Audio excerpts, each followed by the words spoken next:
Hello, I'm David Hughes. Welcome to Your Perfect Body, the podcast of the esoteric teaching community.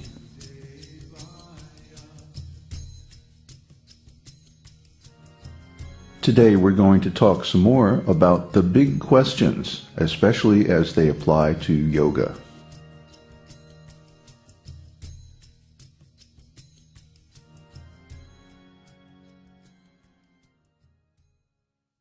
Remember last time we talked about the big questions and how the difference between someone who is spiritually just mediocre and really successful in life is their willingness to confront the really big questions of life.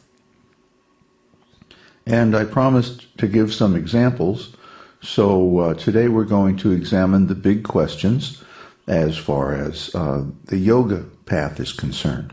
A lot of people have had experience with yoga, so I thought it would be a good place to start since we're going to be going into the subject of yoga quite deeply on this podcast. So if you're into yoga and meditation, my challenge to you is to answer for yourself the big questions about yoga. First of all, how long have you been involved with yoga and meditation? A year, 5 years, 10 years, 20? Now let's discuss this question. A real yogi is a yogi for life. Yoga, the original meaning of yoga, is not just an exercise form. It's a very deep encounter between the individual soul and the super soul, or between the human being and God. And that's what yoga really means. It comes from the word yukta, which means to link or join. Well, what are we linking? We're linking the individual soul with the super soul.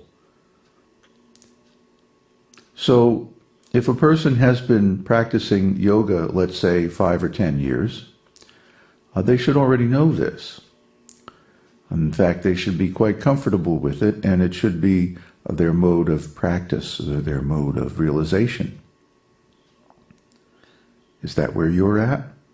Or are you still just doing the bends and twists and stretches, hoping to recover your youthful figure? That's not yoga. That's just some stretching exercises so that you can sit properly for meditation. That's all it was ever intended to be. Oh yeah, by the way, it has some nice health effects. Well, yeah.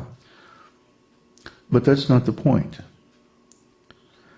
The real point of yoga exercise is simply to stretch you out so that you can sit properly without moving in meditation posture for half an hour or an hour without a break.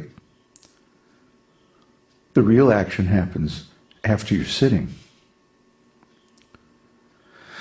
So my next question for you is, do you follow any particular teaching, style, method, or path of yoga, or do you just do whatever you like?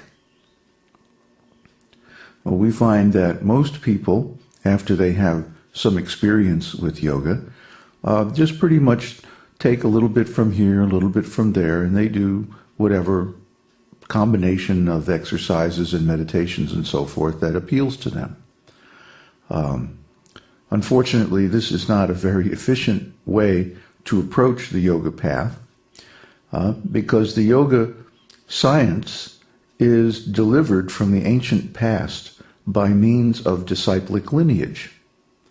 So to really practice yoga, you need to become a disciple of an advanced yogi and practice with them for a long time. The real key to the whole thing is finding an adequate teacher, a great teacher, a teacher who can really take you to the top of yoga. After that, everything else follows. So how would you characterize your level of yoga practice? Are you a beginner, intermediate, or advanced?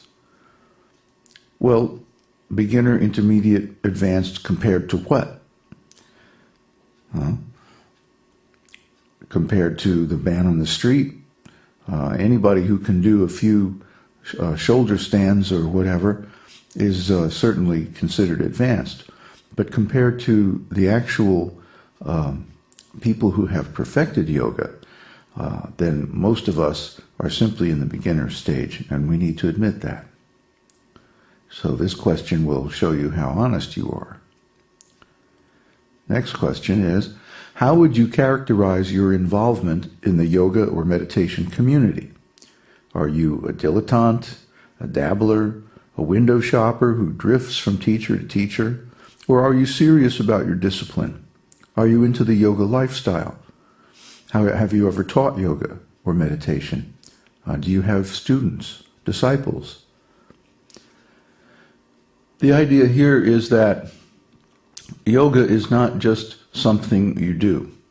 It's a lifestyle, and it's also a basis for a community. And if you're not involved in a spiritual community, then you are not getting the full advantage of yoga practice, because you do your little practice, maybe by yourself or in a small class, and then you're out there in the world with no further connection to the science of yoga. And that's a pretty materialistic concept, seems to me. I live in a spiritual community full-time in a rural location, Southeast America, and I would never leave. I love it out here. So not only that, it protects me from all kinds of different dangers of society today. So you need a community based on spiritual life. Maybe you don't realize it, but you do. Next question is, when studying or reading about yoga, do you sometimes feel that the information is incomplete, that secrets are being held back? Do you wonder what they might be? As far as we can tell, the information available publicly about the yoga system is tremendously incomplete. While we were in India, we had the opportunity to study the complete Vedic literatures, which is the secret source of the yoga teaching. And we found that, well, it was astonishing, actually, how much knowledge there is about yoga that is never taught in ordinary yoga classes. And if you're intelligent, you're going to feel this. It's going to be a sort of subtext when studying about yoga that, well, why do we do this? And why don't we do that? Why is it done this way and not that way or some other way? An intelligent person will start to question, where are those answers? The answers are in the original source materials on yoga.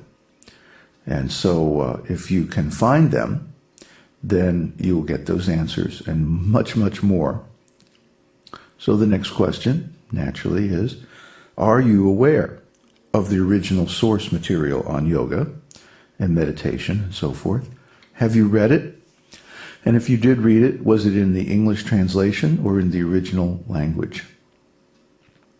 Well, most people who practice yoga aren't even aware that there are source materials of yoga. If you're aware of, for example, Patanjali or the four Vedas, you can count yourself as better informed than the average yoga practitioner in the West. But again, my question is, have you read it? Have you read Patanjali? Have you read it in somebody's translation? Or have you gone back to the original Sanskrit and read that? If you have, you will find that yoga is a spiritual discipline. It is not simply about exercise. That's the first thing you'll find.